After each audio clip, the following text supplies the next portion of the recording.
बदलापूरच्या बेलवली परिसरातून व्यावसायिक जाहिरातीच्या 2 सायकल चोरीला गेल्याची घटना घडली। चोरीची घटना सीसीटीव्ही कॅमेऱ्यात कैद झाली असून 2 अज्ञात चोरट्यांविरोधात बदलापूर पश्चिम पोलीस ठाण्यात गुन्हा दाखल करण्यात आला आहे। बदलापूरच्या बेलवली परिसरातील वॉटर सप्लाय ऑफिस समोर मेघनीनाथ सोसायटी आहे। या सोसायटी समोरील फुटपाथवर लॉक करून ठेवलेल्या 3 चाकी व्यावसायिक जाहिरातीच्या 2 सायकल चोरट्यांनी लंपास केल्या आहेत। काही दिवसांपूर्वी या सोसायटीतून एक स्पोर्ट्स सायकल चोरीला गेली होती।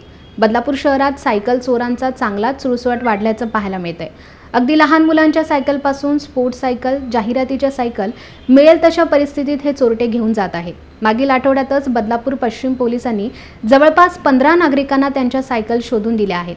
मात्र त्यानंतर ही सायकल चोरीच्या घटना घडत असल्यानं पोलिसांनी गस्त वाढवावी अशी मागणी नागरिकांमधून केली जाते। ABC news Badlapur.